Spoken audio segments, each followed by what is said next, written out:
Mini গার্ডেনে সবাইকে স্বাগত। বেল ফুল বা বেলি ফুল একটি জনপ্রিয় ফুল। এই ফুলটা দেখতে যেমন সুন্দর আর এর তেমন সুন্দর সুবাস। দেখতে গোলাপ ফুলের মতো, ছোট্ট গোলাপ ফুলের মতো, কিন্তু সুন্দর সেন্ট। আর এই গাছে ফুল প্রচুর ফোটে।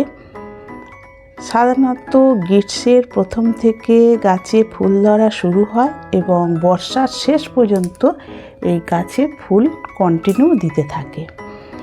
এই গাছটি একটা সুবিধা, এই ডাল কাটার মাধ্যমে চারা তৈরি করা যায়। ডাল কেটে মাটিতে রোপণ করলেই সুন্দর গাছ হয়। একটু পরিচর্যা আর সঠিকভাবে দেখভাল করলেই সুন্দর ফুল পাওয়া যায়। এখানে আমি একটা ছোট্ট মতো গাছের ডাল, প্রথমে একটা গাছের চারা কিনে এনেছিলাম। সেই চারায় থেকে একটা ডাল কেটে নিয়ে আমার এই তুলসী মঞ্চ এইখানটায় বসিয়ে দিয়েছিলাম। একটা মাত্র ডাল, সেই ডাল থেকে খুব বড় গাছ হয়েছে। এই একটু পরিচর্যা আর একটু দেখাশোনা, মানে এমন কিছু যে সার দিতে হয় বা কীটনাশক দিতে হয় তা নয়। অল্পতেই এই গাছ খুব ভালো হয়, অল্প যত্নে।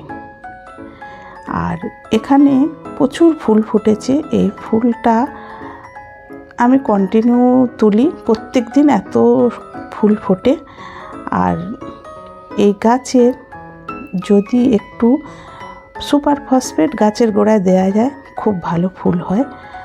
আর এর একটা সমস্যা, এর মিলিবাগ ধরতে পারে। মিলিবাগ ধরলে তো আমি কোনো স্প্রে করি না।